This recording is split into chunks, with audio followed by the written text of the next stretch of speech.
Olá, que Deus esteja abençoando a cada um de vocês nesse momento. Eu quero cumprimentar a todos com a graça e a paz do nosso Senhor Jesus Cristo. Eu louvo a Deus pela oportunidade que Ele me concede mais uma vez estar comunicando com cada um de vocês. Um abraço aí e a paz para os meus irmãos, amigos, alunos, a todos aqueles que têm acompanhado o nosso trabalho. Que o nosso Deus Ele permaneça vos abençoando de uma maneira poderosa. Nessa manhã, ou nessa tarde, ou nessa noite, no seu horário que você está assistindo a esse vídeo, eu quero trazer o comentário de mais uma das nossas lições da CPAD, dessa feita a lição de número 12, de 19 de junho de 2022, uma lição maravilhosa para a nossa edificação. E a lição de hoje tem como título A Bondade de Deus em nos atender. Sabemos que Deus ele é bom, bondade é um dos atributos de Deus e Ele quer compartilhar isso também conosco, mas é necessário que nós entendamos que a bondade de Deus ela não pode ser comparada com a bondade humana, pois Deus ele é bom na sua essência e a bondade de Deus ela tem que ser entendida dentro de um contexto do seu amor como também da sua justiça.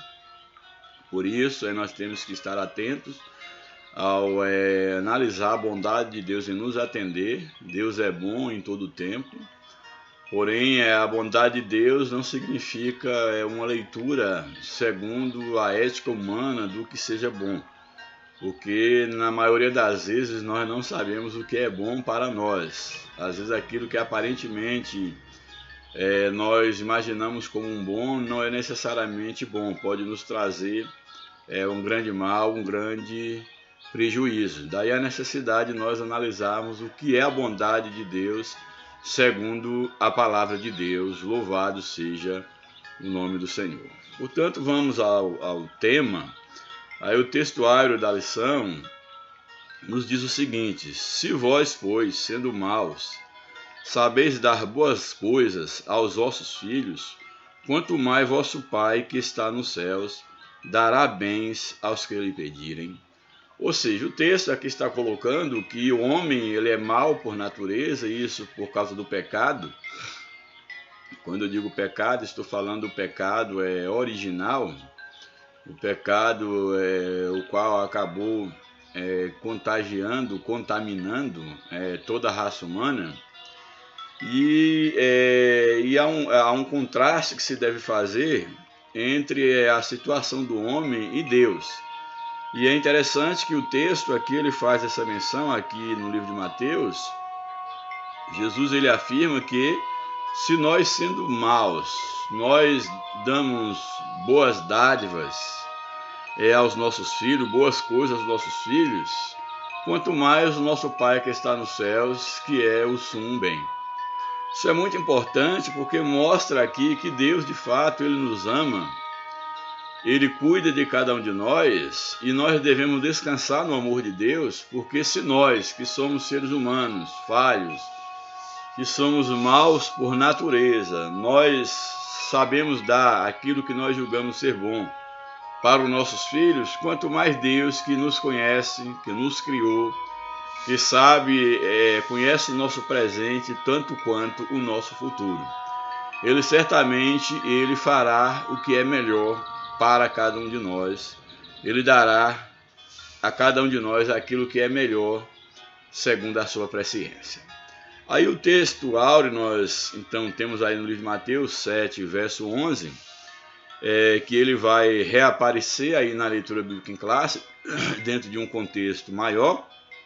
E por sua vez, a verdade prática, ela nos apresenta o seguinte: Deus é um Pai amoroso que concede aos seus filhos aquilo que realmente é bom para eles. Achei muito boa essa colocação, porque aqui o comentarista ele está dizendo que de fato Deus é um Pai amoroso, e enquanto um Pai amoroso e enquanto Deus, ele vai conceder aos seus filhos aquilo que realmente é bom para eles. Essa expressão aí, aquilo que realmente é bom para eles, isso deve ser levado em consideração como falei a princípio, nem sempre aquilo que nós julgamos ser bom para nós, de fato é bom, porque nós não conhecemos o futuro. E Deus, enquanto é soberano, enquanto onisciente, Ele sabe muito bem aquilo que de fato é bom para nós e não bom momentaneamente, não bom por causa de uma circunstância pontual, mas Ele conhece o nosso futuro.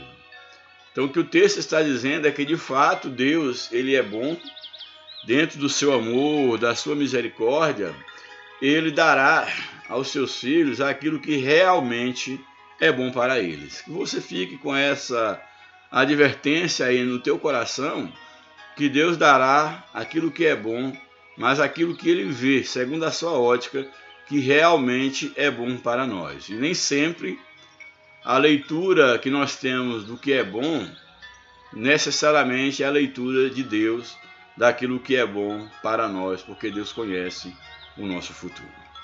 Aí a leitura bíblica em classe, está aí no livro de Mateus, capítulo 7, verso de número 7 até o verso de número 20, que vai exatamente nos apresentar a bondade de Deus dentro de um contexto maior, que merece aí uma análise também maior. Então, o primeiro verso do capítulo 7, o verso que a lição apresenta, o verso 7, diz o seguinte: Pedi e dá-se-vos-á, buscai e encontrareis, batei e abri-se-vos-á. Aí nós temos um texto que muitas vezes nós o lemos e pensamos que só o fato de pedir nós vamos alcançar, só o fato de buscar nós vamos, no caso, encontrar, e o fato de bater a porta vai nos abrir. Porém, nós vamos observar que esses termos, apesar de cada um ter o seu sentido, eles estão dentro de um contexto aqui, um contexto menor, um contexto imediato, que é o próprio versículo, e há um contexto próximo, que são a sequência, e um contexto, vamos dizer assim, remoto, que é a Bíblia como um todo. Minimamente, dentro desse verso aqui, eu quero que você acompanhe a minha linha de raciocínio. Nós temos aqui uma progressão de pensamento, de atitude, quando nós nos colocamos diante de Deus para buscar alguma coisa. A primeira expressão que nós temos aqui é pedir. A segunda expressão é buscai, já dá uma ideia de um empenho, uma ênfase maior, portanto uma progressão. E a última é batei. Então isso nos dá a ideia de que diante de Deus nós devemos levar as nossas queixas, colocar diante dele as nossas necessidades e aproximar de Deus de uma forma intensa, pedindo, buscando, batendo, insistindo, para que Deus ele possa nos atender. Porém, nós vamos ver dentro do contexto maior que esse atender de Deus deve estar condicionado à sua vontade e não ao fato de pedir, de buscar e de bater em si. Para não partirmos do princípio que pelo fato de termos pedido, termos buscado e termos batido, necessariamente Deus terá que nos dar aquilo que nós queremos. Porque nós temos que entender que o ato de Deus atender a nossa oração não significa que necessariamente Ele fará a nossa vontade. Deus pode nos atender dando aquilo que nós pedimos, Ele pode atender não dando aquilo que pedimos, porque Ele vê que é o melhor para nós, ou Ele pode nos atender nos levando a uma espera maior dentro do seu tempo, dentro do seu propósito. E eu penso que a palavra propósito, ela deve ser levada em consideração, uma palavra, um termo, um conceito que deve estar na mente do homem, da mulher e do cristão mais especificamente, uma vez que ele diz conhecedor de Deus. Essa palavra deve estar em nossa mente em toda a nossa relação com Deus. Uma relação de oração, do jejum, da consagração, oração, da busca. De fato, em tudo quanto nós fazemos. Por quê? Porque nós temos que entender que Deus, ele tem um propósito em tudo que ele faz. E o propósito de Deus não é necessariamente o nosso propósito. Então Deus, ele não vai dar aos seus filhos algo que depois isso vai se transformar num prejuízo. Então, quando aqui no texto áureo, e nós vamos ver um pouco mais à frente, é abordado que nós, sendo maus, sabemos dar boas coisas aos nossos filhos, imagine Deus. Aqui o que o texto ele está dizendo é exatamente, nós podemos inferir, que nós mesmos sendo maus, nós podemos acertar naquilo que é bom aos nossos filhos, mas a possibilidade de errarmos é muito grande, é muito maior. Então essa é a ideia para contrastar com a bondade de Deus, que ela é perfeita, ela é absoluta. Nós, enquanto maus, nós sabemos dar boas dádivas aos nossos filhos, mas também você pode inferir que por sermos maus não há bondade em nós. Mas mesmo assim, em relação aos nossos filhos, nós, às vezes, podemos dizer assim, acertamos, dando aquilo que é bom para eles. Mas nós sabemos na prática que nem sempre tudo aquilo que nós damos aos nossos filhos, de fato é bom. Por um momento pode parecer bom, mas depois pode ser muito prejudicial a ele. Porém, Deus, ele não erra. A bondade de Deus, ela pode ser analisada de várias formas, inclusive se tomarmos o livro de Gênesis, ali no primeiro verso, quando a Bíblia diz que Deus criou as coisas e viu que era bom, criou o homem e viu que era muito bom. Ali bom não é só o conceito de ser uma coisa que presta, que é útil, mas dentro daquele contexto nós podemos entender bom como algo que de fato funciona, que de fato é correto. Então a bondade de Deus, ela vai bem além da bondade humana e do conceito do que é bom para o homem. Então é necessário que em tudo quanto nós buscamos da parte de Deus, naquilo que nós pedimos, buscamos, batemos, nós venhamos a entender que Deus é um Deus de propósito. Deus não faz nada por acaso, não é porque eu pedi tanto, eu esperneei. E aí Deus é aquele Deus sentimental, aquele Deus meloso que acaba me dando aquilo porque eu pedi, eu estou esperneando. Não é bem assim que funciona com Deus. Deus realiza tudo com propósito. E além do mais, é necessário que nós tenhamos cuidado, é um ponto emblemático para a discussão dentro do campo teológico, é a questão da vontade ativa e a vontade permissiva de Deus. Não quero entrar aqui no mérito da discussão da questão, mas o que eu quero dizer é que, minimamente, é que não é bom estar dentro da vontade permissiva de Deus. Não é bom.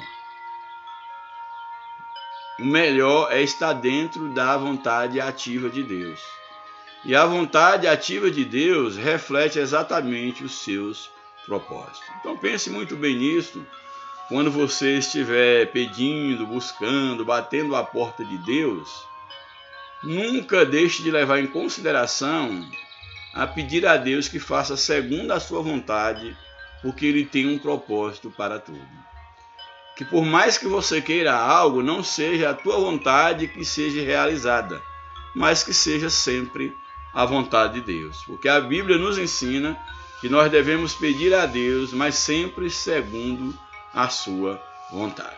Portanto, analise a bondade de Deus por essa ótica, que a bondade de Deus necessariamente não pode ser vista como o mesmo conceito da bondade do homem, porque uma coisa é aquilo que nós queremos, outra coisa é aquilo que nós precisamos.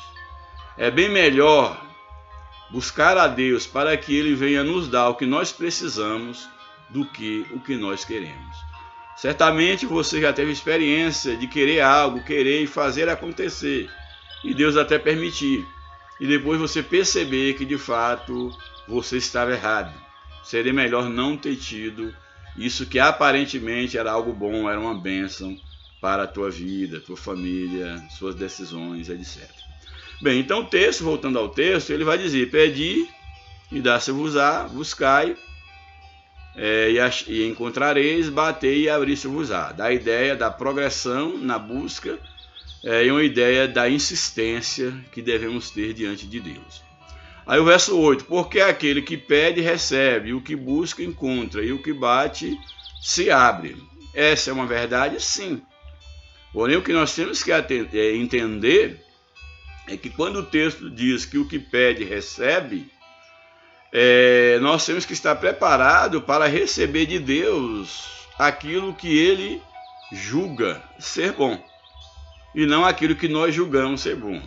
Para não tomarmos esse texto e achar que, olha, eu vou pedir a Deus e eu vou receber, porque a Bíblia diz assim: eu vou buscar e vou encontrar, eu vou bater e a porta vai abrir. Não é bem assim segundo a nossa ótica humana.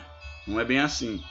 O tempo de Deus dá e o que Ele quer dar, o tempo de encontrar, o tempo da porta abrir, que porta Deus vai abrir, isso é bom ficar na providência de Deus, isso é bom ficar a cargo da soberania do propósito divino. Louvado seja o nome do Senhor. Aí o verso de número 9 diz: e qual dentre vós que pedindo-lhe o seu filho, pedindo-lhe um pão, o seu filho lhe dará uma pedra? Seja, qual pai que vendo o seu filho com fome, ao invés de dar um pão para matar a fome do filho, uma vez que ele está pedindo um pão, um alimento, e o pai vai lhe dar uma pedra? Teria que ser um pai muito desumano, sem um mínimo de afeto, de amor no coração. Então aqui Jesus ele faz exatamente, ele leva a essa reflexão, mostrando que dificilmente um pai faria isso. Filho pedir pão e lhe dá uma pedra. Aí o verso 10: lhe pedisse um peixe e ele desse uma serpente. Dificilmente um pai faria isso. E aí no verso 11 entra o texto de ouro, o texto áureo que nós lemos: se vós, pois, sendo maus, sabeis dar boas coisas a vossos filhos, quanto mais vosso Pai que está nos céus dará boas coisas aos que lhe pedirem. Ou seja, aqui está contrastando a bondade do homem pecador, falho, que sabe escolher o que é o melhor para os seus filhos, com a bondade de Deus, que é o sumo bem, e que sempre acerta naquilo que ele faz. Aí o verso de número 12 diz o seguinte: portanto, aí uma conclusão, aí uma conjunção conclusiva, diz então: portanto, tudo que vós quereis que os homens vos façam, fazei-lo também vós, porque esta é a lei e os profetas. Aqui Jesus, ele invoca ou ele estabelece, como queiram entender, a regra de ouro, que é uma regra tanto religiosa como uma regra filosófica. Qual seria essa regra máxima, essa máxima de ouro, essa regra de ouro? Essa regra de ouro, ela consiste exatamente em: faça aos outros aquilo que você gostaria que fizessem a você. Então essa é a regra áurea da teologia de Cristo e da filosofia. Faça aos outros aquilo que você quer que os outros lhes façam. Então Jesus ele vai dizer exatamente nesse texto essa expressão: portanto, tudo que vós quereis que os homens vos façam, fazei-lo também vós, porque esta é a lei e os profetas. Ou seja, não queira que alguém faça a você algo que você não está disposto a fazer. Em termos filosóficos seria: olha, que as tuas ações, que as tuas atitudes, elas sejam tão acertadas, elas sejam tão verdadeiras, tão sensatas, tão puras, que as tuas ações elas sirvam de uma regra universal, de uma regra para todos, para que todos façam a mesma coisa que você faça. Olha o grau de responsabilidade, de ensinamento, de profundidade que há nesse ensinamento.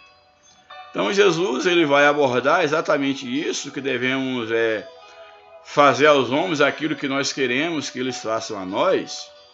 Aí diante disso ele vai entrar aí por um texto, uma linha de pensamento, que aparentemente a um olhar descuidado, parece, como nós falamos no texto da semana passada, parece um pouco desconectado, mas não é.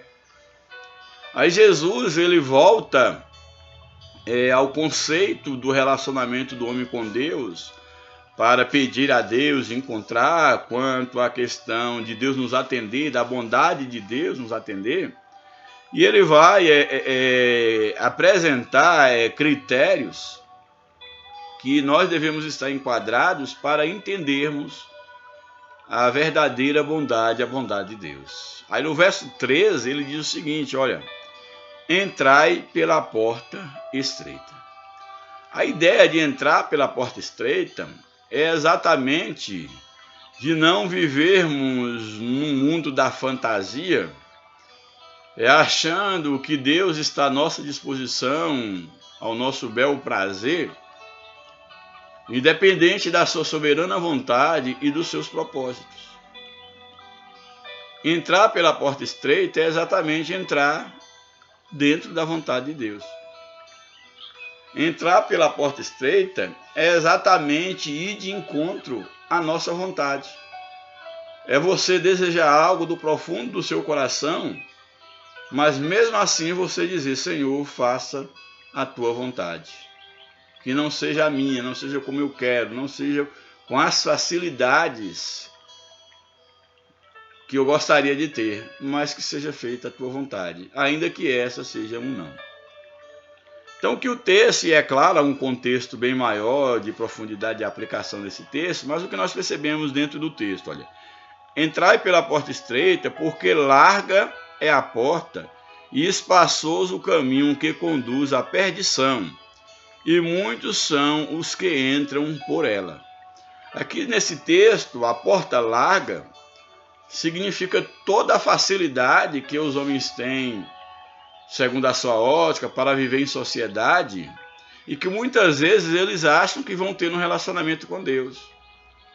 E há esse ensinamento maligno aí, dentro de uma visão aí da teologia da prosperidade, aí da confissão positiva, de que basta você pedir a Deus que sua palavra se torne uma lei e Deus vai estar honrando a tua palavra, como se Deus ele fosse submisso ao homem, como se Deus nós pudéssemos mover Deus de um lugar para o outro. Aí aqueles que falam, não vamos orar porque a oração move a mão de Deus, etc, etc. É claro que quem fala isso fala dentro de um contexto específico, muito limitado, mas de fato o homem não move a Deus. Deus ele se move, ele se apresenta, ele se relaciona, ele é que toma a iniciativa de relacionar-se com o homem. E é claro que o homem, nesse relacionamento, o homem tem que se envolver com Deus, porém sabendo que o caminho para Deus, o relacionamento com Deus, é simbolizado por uma porta estreita, onde não cabe os meus caprichos, as minhas vontades, onde não cabe os meus pecados, nenhuma bagagem que venha ferir, venha deturpar minha relação com Deus. Então aqui a ideia de entrar pela porta estreita fala exatamente do dispor dos nossos pecados, do nosso orgulho, da nossa vontade, inclusive, para podermos estar no centro da vontade de Deus. Então a bondade de Deus não pode ser desconectada do entrar na porta estreita. A porta estreita pode simbolizar um longo momento de espera para que Deus venha agir.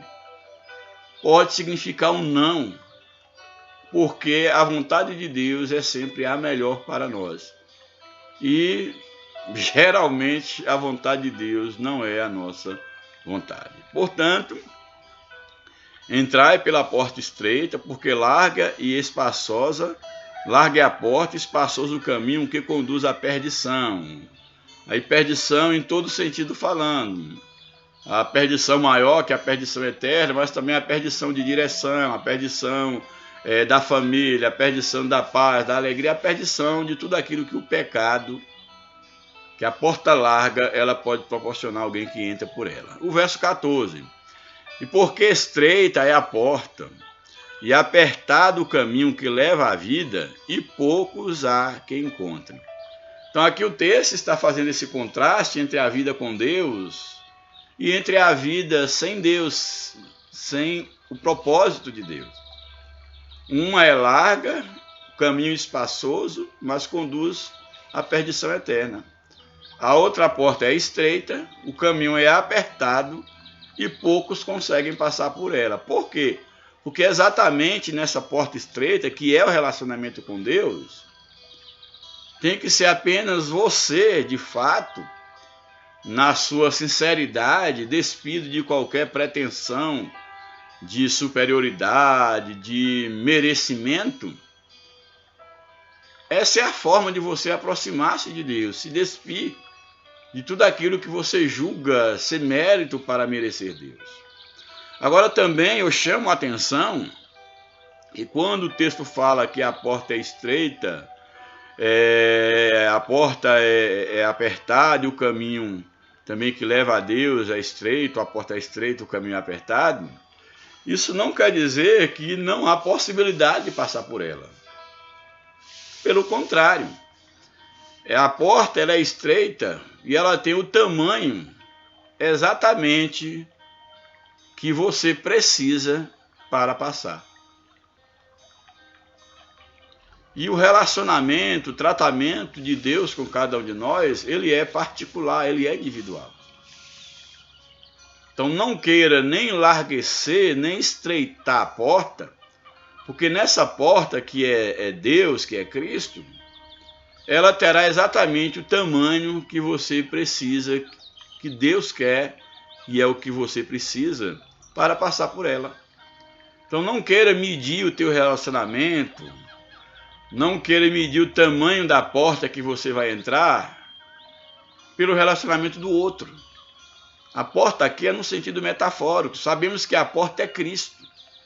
Mas no relacionamento com Cristo, cada um de nós temos que experienciar. E essa experiência com Cristo, ela é individual. Deus trata cada um dos seus filhos individualmente. Então eu não posso mensurar a porta que é Cristo e dizer que aquilo que é fácil para mim é fácil para outro, aquilo que é difícil para mim vai ser difícil para outro. Não necessariamente. Não estou querendo dizer com isso que Cristo ele é volátil, no sentido de que essa porta ela pode ser enlarguecida ou estreitada. Não é isso que eu estou falando. O que estou falando é que a ideia de porta estreita, nós devemos levar em consideração que é exatamente o próprio Cristo e que cada um passará por essa porta, cada um se relacionará com Cristo e terá o desafio da estreiteza pessoalmente. Não sei se você consegue entender. Espero que sim, é aquilo que eu estou falando. Mas a porta é Cristo. E o relacionamento e a passagem é individual. Você não pode passar o teu pastor segurando por tua mão, o teu pai, o teu irmão. Não, você tem que passar por ela só você e Cristo. E a porta é o próprio Cristo. É o Espírito Santo que te conduz, que tira de você toda a bagagem. É o sangue de Cristo que nos purifica de todo pecado para nós entrarmos em Cristo no relacionamento com Deus. Louvado seja o nome do Senhor. E interessante que Jesus ele não é só a porta. Ele é também o caminho e ele é o fim do caminho. Então você tem que se certificar de conhecer Jesus como porta. Eu costumo sempre dizer isso. Não custa nada repetir.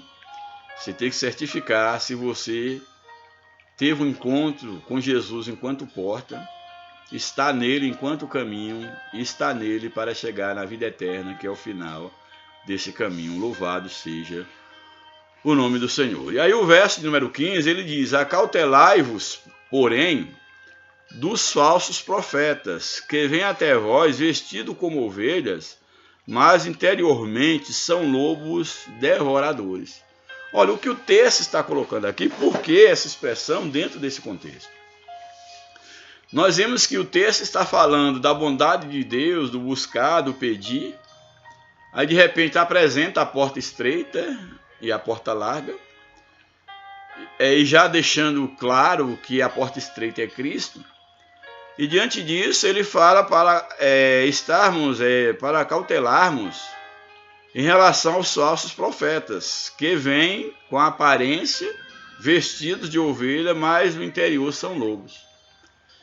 Isso é muito profundo, porque dentro desse contexto nós podemos fazer a leitura exatamente que os falsos profetas, que eles vêm vestidos de ovelhas, são aqueles que aparentemente são homens de Deus. E quando fala aqui de falso profeta, em primeira mão aqui está falando daqueles que exercem alguma liderança, que é essa ideia do profeta, de poder trazer uma profecia para o povo, de ser a boca de Deus falando ao povo.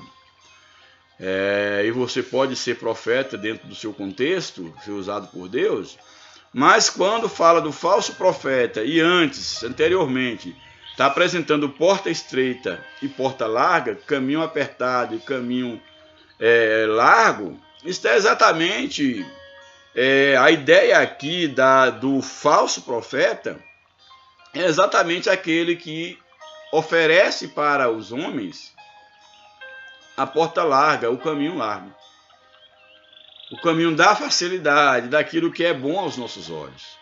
Daí o texto ele dizer que nós devemos acautelar-nos e ter cuidado com os falsos profetas, que eles vêm com a aparência de ovelha, mas que no interior eles são lobos. Ou seja, eles nos apresentam a porta larga,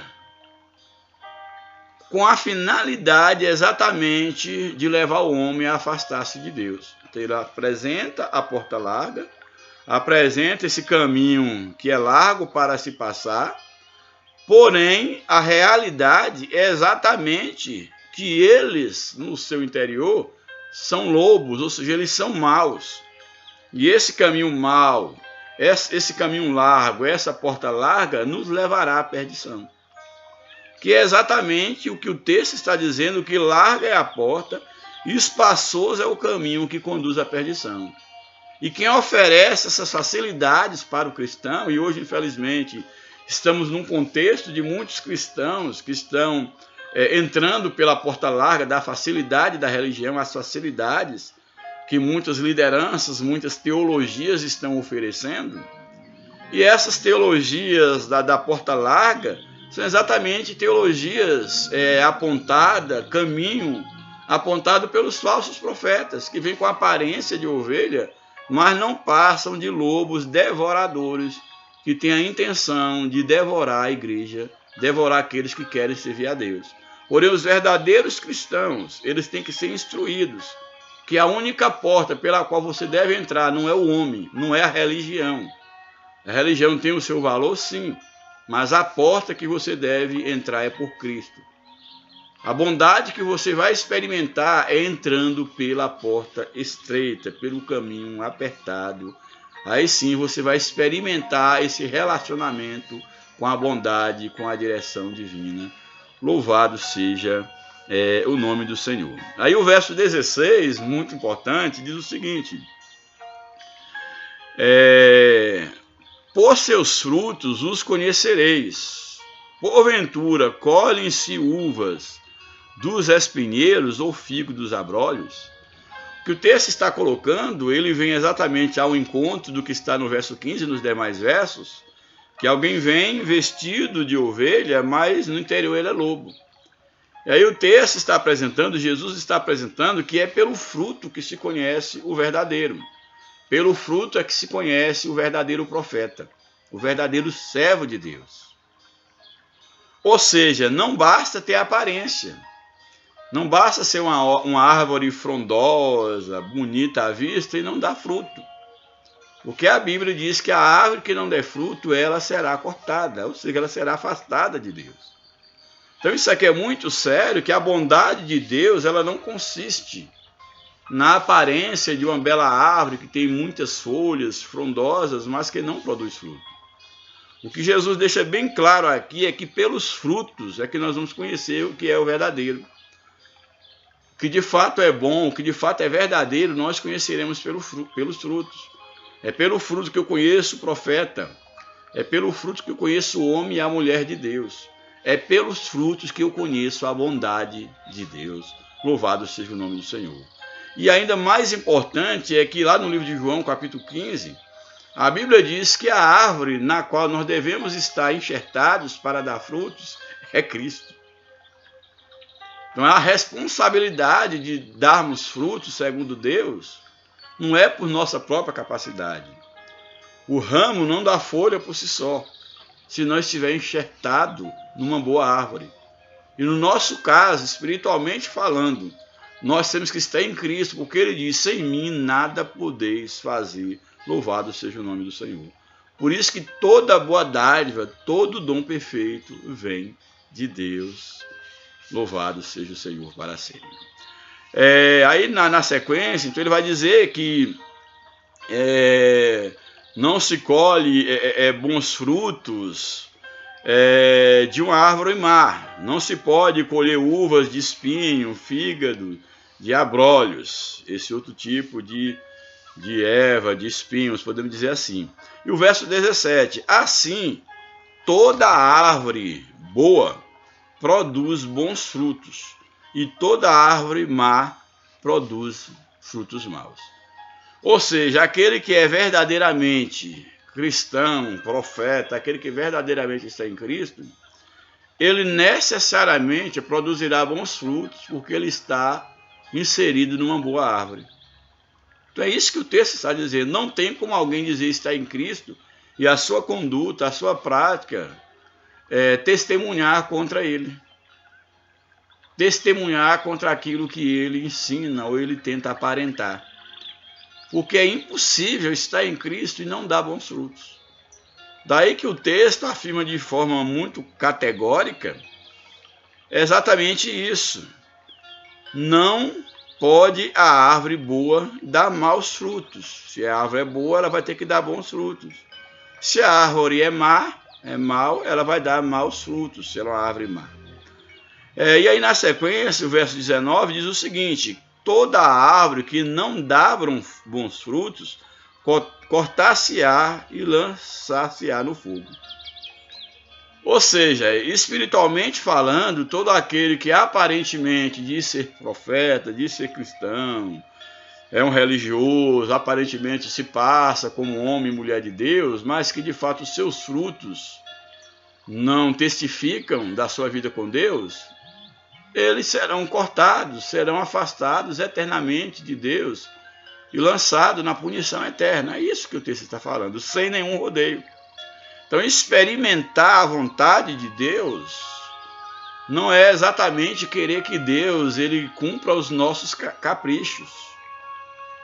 Experimentar a vontade de Deus é passar pela porta estreita, é passar pela vontade de Deus, é entregar a tua vontade nas mãos de Deus. O salmista diz, provai e vede que o Senhor é bom. Então a bondade de Deus, ela é para ser provada. E o que é provar? Provar é relacionar-se com Deus, é entrar pela porta estreita. Aí entrando por essa porta com muita luta, aí pedindo, buscando, batendo, porque a Bíblia diz que o reino dos céus é tomado à força. E aqueles que se esforçam entrarão nele. Então é necessário que nos esforcemos sim, que busquemos, batemos, venhamos a insistir, porque relacionar-se com Cristo é um desafio constante, onde você vai ter que pedir, porque vai ser muitas as vozes que querem fazer você desistir. Você vai ter que buscar, que muitas vai ser as atrações, muitos vão ser aquilo que vão colocar no seu caminho, Você terá muitas distrações para você desistir da busca, ou muitos empecilhos também, é claro, principalmente. Você terá que bater e bater várias vezes, porque você poderá ser vencido pelo desânimo, pela desesperança. Então é necessário que cada um de nós entendamos que quando a lição fala aqui a bondade de Deus em nos atender, eu acho que foi muito assertivo o título da lição, mas o contexto ou o texto apresentado ainda é bem mais assertivo. Porque é exatamente o texto que aparentemente pode demonstrar outra coisa, mas dentro do contexto da bondade de Deus, esse texto pode ser aplicado em relação ao amor, à justiça, etc. Mas dentro do tema bondade de Deus, experimentar a bondade de Deus, nós não podemos fugir dessa realidade, que experimentar a bondade de Deus está ligado exatamente ao relacionamento com Ele, a entrar por Cristo pela porta estreita, pelo caminho apertado que conduz à bondade, que conduz à vida eterna. Aí o verso 20, fechando, diz: portanto, pelos seus frutos os conhecereis, ou seja, é pelo fruto que se conhecerá o verdadeiro profeta, o verdadeiro homem, a verdadeira mulher que serve a Deus, que está na direção de Deus. Bem, vamos para o comentário da lição, aí a parte introdutória, nos diz o seguinte: nessa lição, aprenderemos que Deus é bom e que Ele ouve as nossas petições, suprindo todas as nossas necessidades, mas sempre dentro das grandes observações que eu fiz. Deus, Ele supre as nossas necessidades segundo a sua vontade. Porque muitas das vezes nós confundimos as nossas necessidades com aquilo que nós queremos.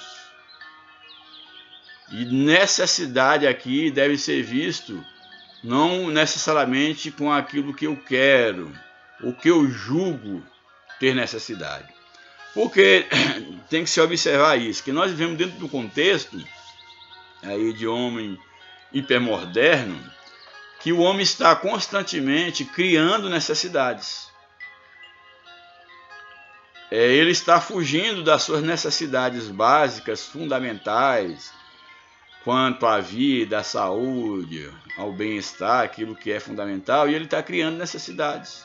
Por exemplo, o homem hoje compra um aparelho de celular de última geração, quando for no final do ano, ele cria a necessidade de trocar o aparelho de telefone, celular, televisão, móvel, etc, etc, um carro. Então o homem, ele cria necessidades. E não é esse tipo de necessidade que Deus ele vai suprir. Deus, ele não é submisso aos nossos caprichos. Então temos que deixar muito bem claro, esse é o meu papel aqui enquanto cristão, enquanto professor, é trazer o Evangelho de Cristo, que é o Evangelho do esclarecimento. Dizer aqui que Deus ele ouve nossas petições e supre todas as nossas necessidades, isso deve ser colocar em letras bem visíveis e se fazer um monte de observação. Quais são de fato as minhas necessidades? Será que eu não tenho criado necessidades e quero que Deus ele corresponda aos meus caprichos? Isso deve ser levado em consideração. Aí o texto que o comentarista apresenta é: pedi, dá-se-vos-á, buscar e encontrareis, bater e abrir-se-vos-á, que nós já lemos. Veremos também que aqueles que entram pela porta estreita, que está a chave, conseguem viver segundo o preceito de Deus proposto por Cristo no Sermão do Monte.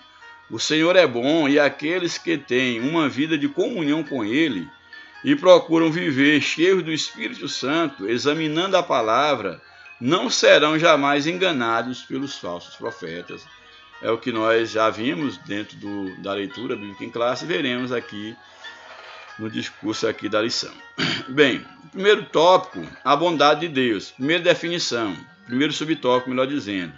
Definição de bondade. A palavra bondade é definida como a qualidade ou caráter de bom, boa índole, benevolência, brandura, boa ação. Filosoficamente, a bondade é descrita como sendo o primeiro princípio ou como sendo o princípio, melhor dizendo, mais elevado da moral. Na visão grega, a benignidade era vista como o mais sublime atributo.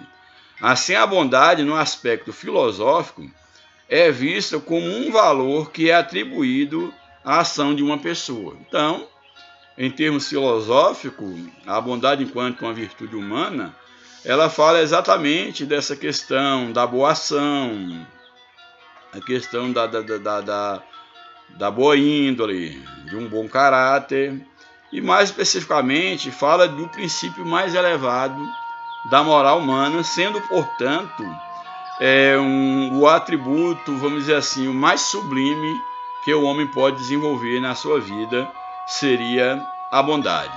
Porém, a bondade, ela é um atributo de Deus, mas não do homem. O homem não é bom.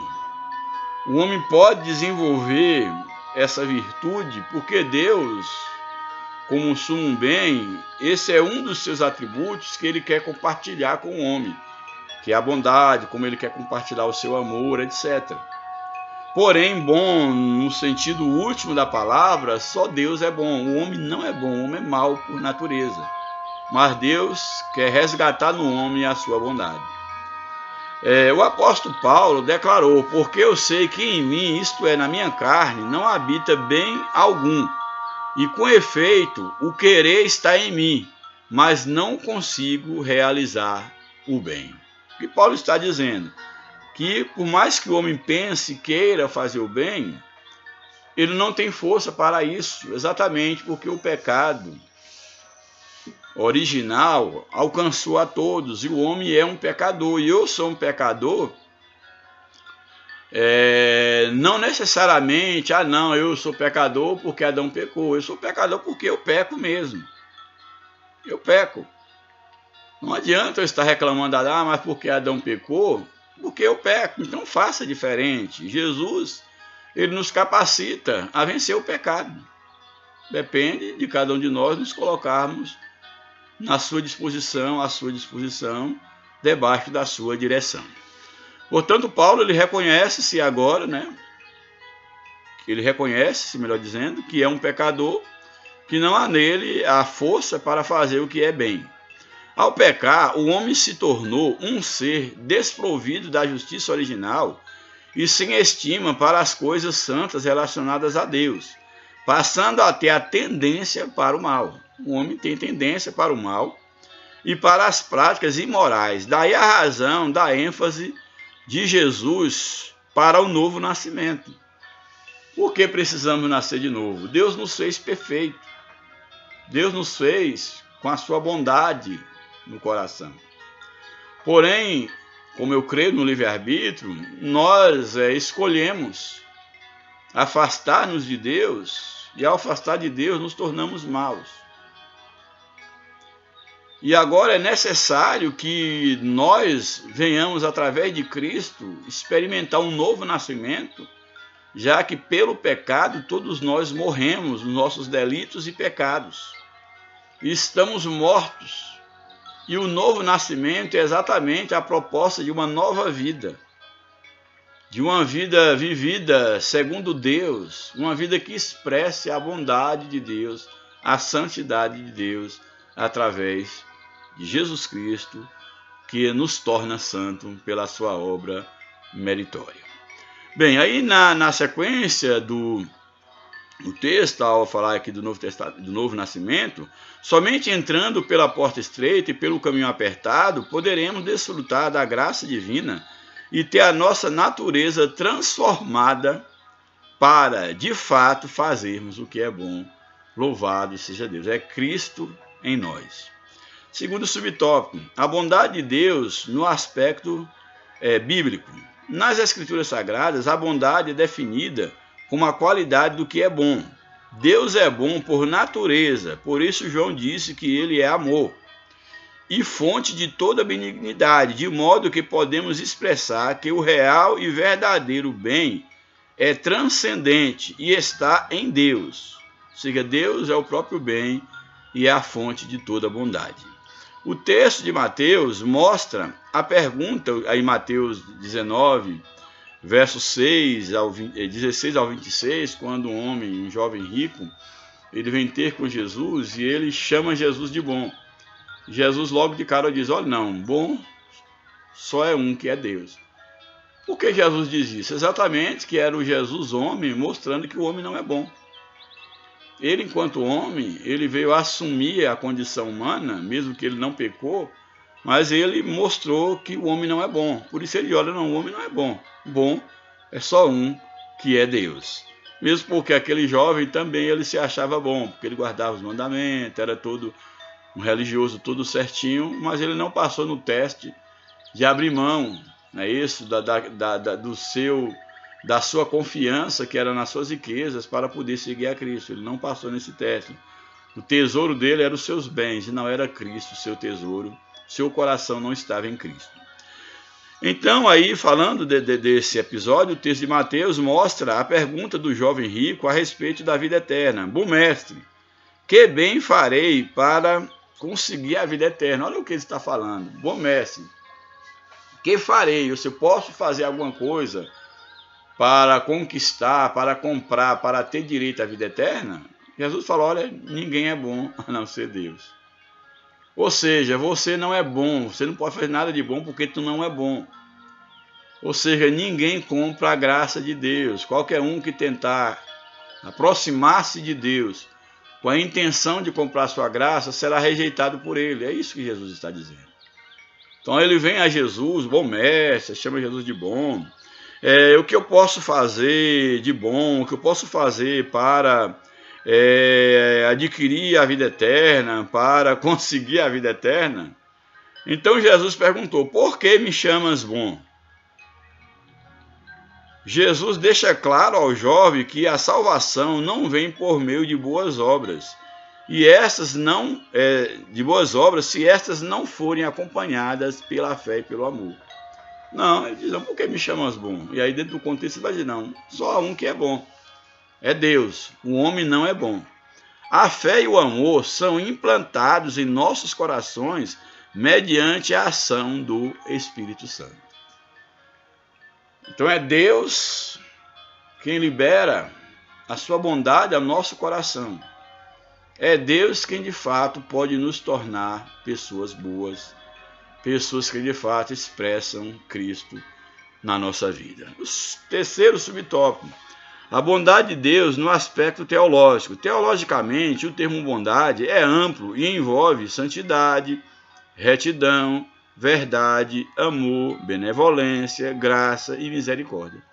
Então a bondade de Deus em termos teológicos envolve exatamente isso. A retidão, a verdade, o amor, a graça, a misericórdia. Essa é a bondade de Deus. E nós, para nos tornarmos bons, nós temos que, pelo Espírito Santo, e em primeiro momento tendo um encontro com Cristo, que essas virtudes divinas, que esses atributos divinos, eles sejam gerados em nós, para nos tornarmos de fato pessoas virtuosas, pessoas retas, bondosas, não por nós, mas pelo Deus bom que habita em nós. Louvado seja o nome do Senhor. Podemos ver a bondade dele, de Deus, no seu amor para conosco. Aí João 3,16, Deus amou, a bondade foi tão grande que ele entregou o seu Filho. Amor que revela a perfeição divina. Também podemos ver a benignidade do Senhor no seu cuidado para conosco, atendendo às nossas necessidades. E aqui sublime, necessidades, de fato, e não aquelas criadas por nós mesmos. O Senhor é bom e a sua graça é dispensada até para os que não merecem nada. Na verdade, nenhum de nós merecemos, e Cristo nos amou, foi bom para conosco, Deus foi bom para conosco, sendo nós ainda pecadores. Deus continua sendo bom para a humanidade, que Ele manda o sol tanto para os bons quanto para os maus, bom entre aspas, tanto para aquele que se julga justo e aquele que se julga ou que se é um pecador de fato. Mas todos nós estamos debaixo do pecado, e a bondade que há em nós é a bondade de Deus, e Deus ele cuida de todos, mesmo sem merecer. Mesmo sendo imperfeitos, jamais daríamos aos nossos filhos uma pedra por pão, uma serpente por peixe. Então, o que o Deus bondoso não fará em nosso favor se pedirmos tudo em oração segundo a sua perfeita vontade, como a Bíblia nos ensina. Deus nos dará segundo o seu propósito, segundo a sua perfeita vontade. O segundo tópico da lição, vou tentar adiantar um pouco, já temos aí mais de 50 minutos. Segundo tópico, há dois caminhos para escolher: a porta e o caminho no aspecto bíblico. Aí aqui o primeiro subtópico está apresentando a porta e o caminho no aspecto bíblico, que essas metáforas querem dizer. Ao apresentar as figuras da porta e do caminho, no Sermão do Monte, Cristo estava dando ênfase à ação de se iniciar algo novo, uma nova comunhão. Uma vez que entrar por uma porta, entrar por um caminho, e ele trazia uma nova proposta de vida, isso que é o verdadeiro cristianismo, o Evangelho de Cristo, não é uma religião, mas é uma proposta de vida. Então ele inaugura um novo caminho, uma nova porta é aberta, é uma nova experiência. Então a metáfora aqui da porta e do caminho fala de um novo começo, uma nova possibilidade espiritual. Portanto, as figuras da porta e do caminho no Sermão do Monte, Cristo estava dando uma ênfase à ação de se iniciar algo novo, uma nova comunhão. A porta fala de acesso a uma nova vida, a uma nova e viva experiência com Jesus. E o caminho é a nova conduta adotada por aqueles que abandonaram a trilha do pecado e agora seguem o melhor e único caminho. Muito interessante a forma como o comentarista coloca, porque fala que Jesus estava abrindo um novo caminho, uma nova vida, uma nova comunhão com Deus, e a porta simbolizava exatamente, que é Cristo, esse acesso. E o caminho simboliza exatamente uma nova conduta, um novo caráter, um novo proceder, já que caminho fala de andar, de poder estar seguindo a um rumo. Então esse caminho é exatamente a nova vida com Deus, agora afastada do pecado. É importante atentar para os costumes da época em que Jesus Cristo fez a menção da porta e do caminho. Isso, dentro daquele contexto, havia um significado muito grande. A ideia da porta para entrar numa cidade, geralmente as cidades elas eram muradas, e havia, é claro, grandes portões, mas à noite havia uma porta estreita, mínima, que alguns a dizer que era o fundo da agulha, onde com muita dificuldade alguém passava, exatamente para evitar a invasão, vamos dizer assim, massa, a invasão do inimigo. Nessa porta você tinha que tirar toda a bagagem, porque só passava você mesmo, a pessoa mesma. Então a ideia aqui da porta era algo muito bem conhecido dentro daquele contexto, como também a ideia do caminho. Era algo muito, muito conhecido. Talvez para muitos hoje não fazem sentido, alguns termos parecem ultrapassados, mas não podemos ler nenhum texto bíblico esquecendo do contexto histórico, cultural, no qual ele foi escrito. Então aqui o comentarista ele vai dizer, em relação a essa questão, é importante atentar para o costume da época em que Cristo fez a menção à porta e ao caminho. É bem possível que, ao mencionar esses termos, ele estivesse pensando na cidade de Jerusalém, pois as cidades, em sua maioria, eram muradas e tinham algumas portas largas e outras portas estreitas. E aí, na sequência, diz assim, no período noturno, as portas grandes eram fechadas, permitindo apenas que ficassem abertas as portas estreitas. Essa portinhola era chamada de fundo de agulha, e quem desejasse passar por ela teria de fazer muito sacrifício. Havia os grandes portões para que durante o dia passasse o povo, as multidões, carruagens, etc. Porém, à noite, as portas eram fechadas e havia uma porta estreita aberta. E isso é tão simbólico que nós podemos perceber que nós vivemos num mundo, na escuridão do pecado, e nós estamos num mundo que jaz em trevas. E aqui encaixa muito bem a ideia da porta estreita, da dificuldade que é de se andar de se passar por uma porta estreita e de se andar num caminho estreito durante a noite. Isso é muito. Deus é sábio, a sua palavra é profunda. Portanto, esse é o ensinamento, não vou aprofundar mais por causa do tempo. Então, esse é o aprofundamento. Aí, na sequência, o comentarista diz, essa portinhola era chamada de fundo de agulha e quem desejasse passar por ela teria que fazer muito sacrifício. Às vezes, a passagem de um camelo com mercadoria, por meio dela era impossível passar com um camelo com mercadoria, sendo necessária a retirada da bagagem e ainda assim a pessoa teria que passar ajoelhada. Imagine, teria que passar ajoelhada para conseguir passar nessa porta, ou essa portinhola. Foi nessa condição que Jesus afirmou que estreita é a porta e apertado o caminho que leva à vida e poucos há que a encontrem. Aí o subtópico 2, o que as duas portas e os dois caminhos ilustram para nós. A porta estreita é o caminho que conduz à vida eterna, como já falei. Jesus estava mostrando que há um único caminho que pode conduzir o pecador à vida eterna com Deus. Não são vários caminhos que levam a Deus. Há um único caminho.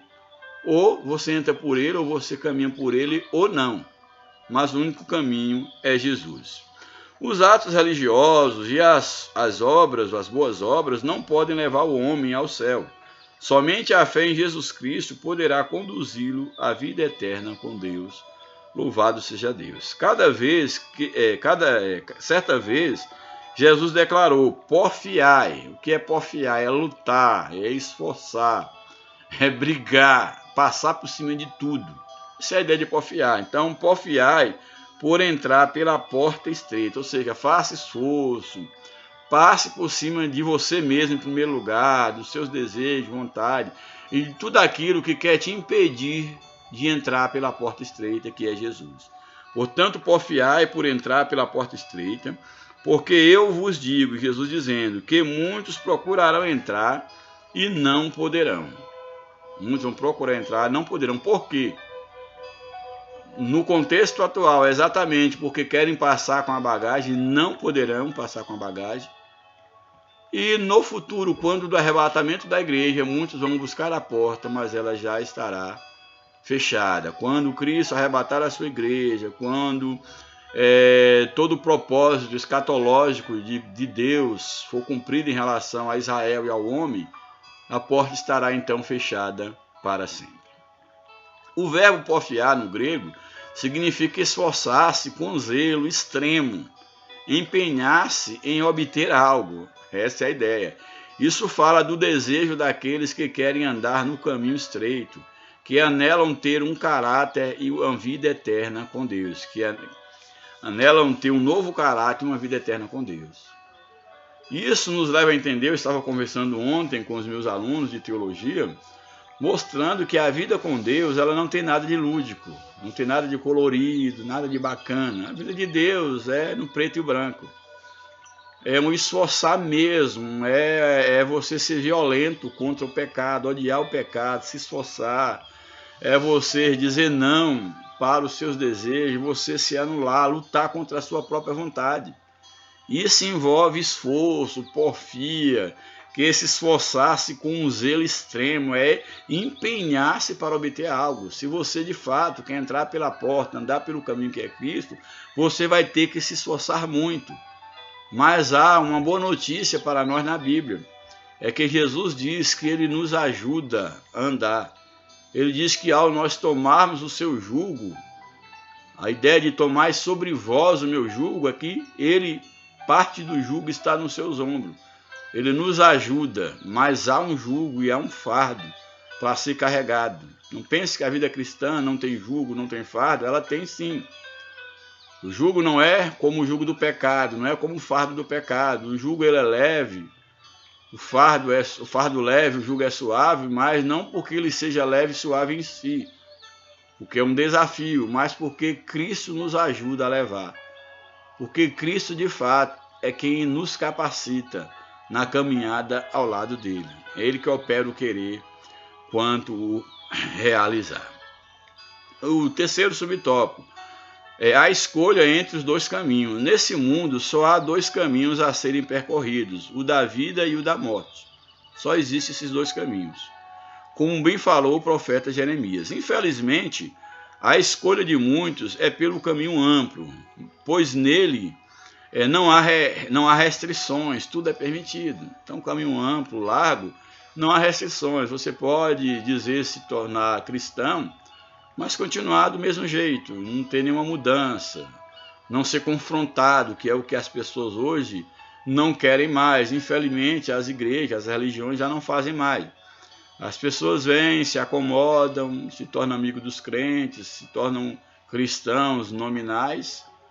Nós vivemos hoje numa realidade de cristãos rotulados, cristãos nominais, mas que eles não são confrontados pela palavra de Deus.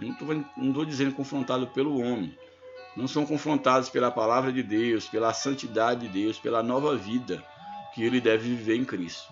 Felizmente, essa é a realidade daqueles que vão buscar esse caminho largo, onde nada é proibido, onde tudo é permitido. Então, não há restrição, tudo é permitido. Contudo, muitos homens e mulheres escolheram trilhar o caminho estreito, onde todas as coisas são lícitas, mas nem tudo convém. Ou seja, você pode fazer o que você quiser. Agora, como cristão, isso te convém? Porque se não convém a você como cristão, isso vai impedir a tua caminhada. Isso é uma bagagem que te impede andar com Cristo, passar pela porta estreita. Louvado seja o nome do Senhor. Pela porta larga é possível passar as obras da carne, como prostituição, impureza, inimizade, porfias, pelejas, todo tipo de pecado. Contudo, o destino da porta larga e do caminho espaçoso é a eternidade sem Deus. Isso é fato. Eternidade sem Deus. Porém, os que escolhem o caminho apertado, um dia vão morar nos céus e serão como a luz da aurora e como o luzeiro no firmamento. Louvado seja Deus. Aquele que anda com Deus é como a luz da aurora que vai brilhando dia e dia, cada segundo vai brilhando, brilhando até se tornar um dia perfeito, até experimentar o dia eterno.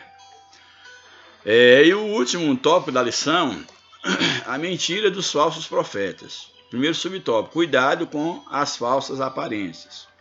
Já comentei isso lá na leitura em classe, eu vou tentar ser mais conciso aqui. Na advertência de Cristo contra os falsos profetas, o mestre alerta a respeito da importância de estarmos sempre vigilantes, pois além de perigosos e de seduzirem outros ao erro, os falsos profetas são lobos disfarçados de ovelhas. Sabemos que o lobo é o predador das ovelhas e que elas têm pouca capacidade para fazer sua defesa. Então aqui é interessante que Jesus pega aqui a figura do lobo e da ovelha, mostrando a disparidade que há entre o lobo e a ovelha. O lobo é sagaz, mau, perverso, inimigo número 1 das ovelhas, já a ovelha é um ser inocente e que não tem como fazer a sua defesa. Então, por isso é que o texto está dizendo que nós devemos ter cuidado com os falsos profetas, com os lobos, que uma vez que nós não estamos atentos para fugir, para afastar-nos, e a liderança tem que ter essa visão de afastar tudo aquilo que representa perigo para as ovelhas, exatamente porque os lobos, eles têm a única intenção, que é exatamente destruir o rebanho de Deus. Infelizmente, nós temos tido muitos lobos entrando no meio da igreja, inclusive pastores que não são ovelhas, mas que de fato são lobos. E eu sempre defendo que o pastor que não é ovelha, ele não serve para ser pastor. Então todos nós temos que ser ovelhas, porque nós temos um sumo pastor sobre nós, que é Jesus Cristo. Louvado seja o nome do Senhor para sempre. Jesus fez menção aos falsos profetas logo depois do ensino a respeito dos dois caminhos, pois esses, com suas mentiras, acabavam levando as pessoas para o caminho espaçoso que conduz à perdição, que eu já falei anteriormente. O crente precisa ter todo o cuidado e estar constantemente em oração, buscando discernimento espiritual para não ser iludido pela boa oratória e as palavras bonitas dos que dizem profetas, mas não o são. Muito sério isso aqui. Temos aí grandes oradores que fazem grandes discursos, dominam aí a oratória, a persuasão. E aí muitos se entregam diante dessas pessoas, muitos são levados, e aí muitos veneram essas pessoas, e aí querem estar, querem seguir. Aí nas redes sociais, abrindo um parênteses aqui, quantas pessoas vêm com um discurso fácil, com um discurso de não confrontação, e aí tem muitos seguidores, muitos que acompanham, que aplaudem, e aí em pouco tempo consegue milhares e até milhões de seguidores. Porém, te aconselho, tenha muito cuidado com a facilidade, com aquele ensino que mostra uma vida com Deus toda colorida, todo fácil, um evangelho da autoajuda. A única ajuda de verdade que você precisa é de Cristo. E a ajuda de Cristo, a primeira coisa que você vai ter que fazer para encontrar a ajuda de Cristo é encontrá-lo enquanto porta e porta estreita. Louvado seja o nome do Senhor. Outro evangelho que não seja esse deve ser rejeitado. Portanto, aí nós temos essa verdade aí nesse texto, mostrando exatamente que devemos ter cuidado com esses que oferecem essas facilidades, que tentam atrair por meio da oratória, das palavras bonitas, mas que de fato eles são falsos profetas. Os falsos profetas podem até parecer dóceis, mansos, se vestirem como ovelha, mas por dentro são lobos vorazes, melhor dizendo. Esses demonstram ter piedade, fazem longas orações, profetizam, mas é tudo aparência. Certamente você já ouviu ou conhece pessoas assim. Essa pandemia serviu para expor muitos falsos profetas. Essa pandemia serviu para expor a fragilidade de muitos que se dizem crentes, de muitas instituições que se dizem igrejas, mas que se mostraram totalmente frágeis, totalmente escandalosas e prestaram um desserviço para o reino de Deus, e continuam prestando um desserviço para o reino de Deus. Quantos aí caíram de paraquedas, de uma hora para outra, como homens de Deus, como um profeta, como missionários, como um pastor, como intérpretes da verdade, mas que na verdade o que eles querem é conquistar seguidores, o que eles querem é ter alguma vantagem financeira, mas de fato não tem uma jornada com Deus, uma jornada de alguém que entrou pela porta, que está andando no caminho estreito, que é a vida com Cristo. Então isso é muito importante nós observarmos. Aí o segundo subtópico, como detectar os falsos profetas. De acordo com a Bíblia, de aplicação pessoal, podemos facilmente identificá-los porque em seus ensinamentos eles minimizam a Cristo e glorificam a si mesmos. É um dos sinais. Eles tentam propagar o seu nome, e hoje nós temos aí uma propagação da imagem, daqueles que se dizem pastores, e pessoas até sinceras que foram por esse caminho, que quando tem uma festividade na igreja, ele tem que colocar a sua foto de todo tamanho para poder destacar. Uns colocam o ridículo de um pôster à frente da igreja, como sendo ali o homem de Deus, como se fosse o dono da igreja.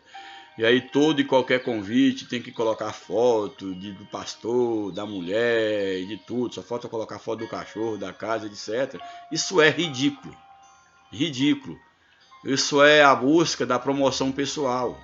Então tenha muito cuidado, porque uma das características do falso profeta é exatamente a promoção da sua imagem. Ele quer minimizar Cristo para que ele possa crescer. Diferente do que o apóstolo Paulo, quando ele diz que ele cresça e que eu diminua. Hoje nós vivemos uma realidade diferente. Eles não falam, mas muitos aí que lideram, que se dizem homens e mulheres de Deus, na verdade eles querem crescer, querem aparecer mais do que Cristo. E Deus não dá a sua glória a outrem. Isso é muito sério, muito sério. Toma muito cuidado, você que tem a cada dia entrado por esse caminho da promoção da tua imagem, quando na verdade o único nome que merece menção de aplausos, louvor, honra, o único nome que deve ser promovido é o nome de Cristo. Por mais que isso seja duro, por mais que alguém concorde ou deixe de concordar, essa é a verdade que a Bíblia nos apresenta. Então, é um dos sintomas de conceber ou detectar um falso profeta é exatamente a glorificação de si mesmo. Um outro também é a ideia do fruto, que é pelo fruto que se conhece a árvore. Se alguém está em Cristo, ele tem que dar frutos que aponte para Cristo. O fruto do Espírito, o amor, a bondade, a mansidão, a temperança, o fruto do Espírito. A árvore pode estar frondosa, com muitas folhas e oferecendo uma boa sombra, mas se ela não der fruto, será cortada. Muito cuidado com isso. Se você é alguém que tem se acomodado debaixo da sombra da religião, ou você tem sido essa sombra para muitos, mas você não dá fruto, o que é dar fruto é mudança de vida. Não, a minha religião, minha igreja é uma igreja bacana, acolhedora, inclusiva, aqui todo mundo tem seu espaço, aqui nós vivemos como uma verdadeira família, uma verdadeira sociedade. Sim, isso é uma boa sombra. Até necessário, até preciso, não vou dizer necessário. É até aceitável, vamos dizer assim, já que necessariamente, se está numa árvore, ela terá a sua própria sombra, mas isso não é o bastante. Se a sua igreja é apenas uma sombra, mas que ela não dá fruto, que ela não confronta as pessoas, para que, estando nessa árvore, elas possam refletir o caráter de Cristo, mas se você está procurando só uma sombra, esse tipo de árvore será cortada, será rejeitada diante de Deus. Então tenha cuidado, você enquanto crente individual, para não ser apenas uma árvore frondosa, onde você dá apoio para as pessoas, sombra, ou ser uma igreja, uma denominação, falando de igreja enquanto instituição, porque a igreja de Cristo ela é santa, ela é impecável, você enquanto instituição não ser apenas uma sombra para acomodar a demanda aí do público, a demanda dos clientes da fé. Tenha muito cuidado em relação a isso, isso é muito sério. A imagem do fruto usada por Cristo se refere ao caráter e à conduta do profeta, e aqui se aplica a toda a igreja, a todo servo de Deus, que é um contexto específico falando do profeta, mas isso se estende a cada homem e mulher de Deus, que nós somos chamados também para sermos profetas. Então se refere à conduta. Ainda podemos acrescentar mais um elemento significativo para detectar o falso profeta. É o seu ensino, é o que ele ensina. O falso profeta, ele quer ensinar segundo ideologias humanas, e o seu ensino, na maioria das vezes, é para conformar com aquilo que as pessoas querem ouvir. Não é um ensino de confronto. Não é um ensino reflexivo que te leva a mudar de atitude, a rever os teus conceitos. Então, o que nos diz o texto aqui? Se ele ensinar alguma outra doutrina, aqui Timóteo está dizendo, se ele ensinar alguma outra doutrina e se não conformar com as palavras de nosso Senhor Jesus Cristo, ele é um falso profeta. É soberbo, nada sabe e não deve ser reconhecido como um profeta do Senhor.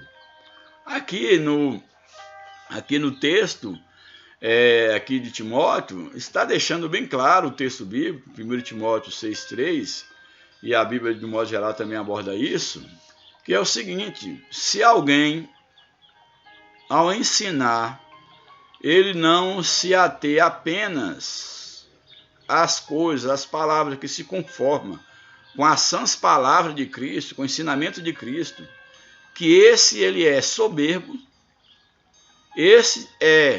não é nada, não sabe de nada, portanto, e ele não deve ser reconhecido como um profeta, ou seja, como um homem e mulher de Deus. Isso aqui é muito importante, porque o ensinamento que a palavra de Deus nos traz é que se alguém não ensina segundo a palavra de Deus, mas cria sua própria teologia, seu próprio sistema, que esse não deve ser considerado como um profeta, como um homem ou mulher de Deus. Por mais que ele discursa bem, que ele tenha uma boa oratória, uma boa dicção, que ele tenha esse poder de influenciar, se não é palavra de Deus, tem que ser rejeitado. Esse ensinamento tem que ser rejeitado e esse tal não pode ser considerado, ter em estima como um profeta, como um homem, como uma mulher de Deus. Seja ele quem quer que seja, ocupe a posição que ele ocupe. Ele não é um homem, não é um profeta, não é um servo de Deus. E o último subtópico, uma análise criteriosa.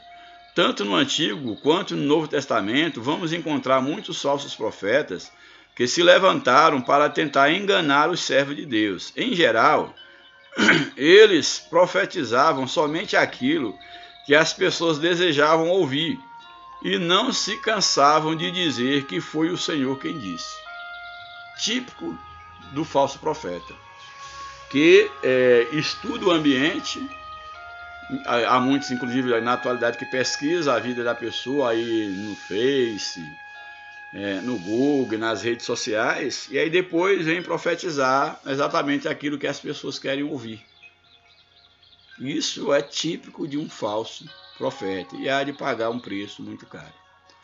No passado, a ordem era que o falso profeta, aquele que profetizasse a profecia não cumprisse, ele deveria ser apedrejado. Deus mudou os princípios? Não. Hoje não é apedrejado, não morre instantaneamente, não teria muitos mortos aí dentro de muitas igrejas, mas espiritualmente eles já estão mortos. Só faltam cair fisicamente e morrer espiritualmente e morrer eternamente, que é estar afastado de Deus eternamente. Então aquele que está morto fisicamente, aquele que está morto espiritualmente, que nesse estado ele morre fisicamente, ele experimenta a morte eterna. Ele experimenta exatamente essa morte espiritual e já não há mais nenhuma saída, já não há mais nenhuma esperança para tais. Então, vamos cada um julgar a nossa própria vida. Ao ensinar a respeito do fruto, Jesus afirmou que surgirão muitos falsos profetas e enganarão a muitos.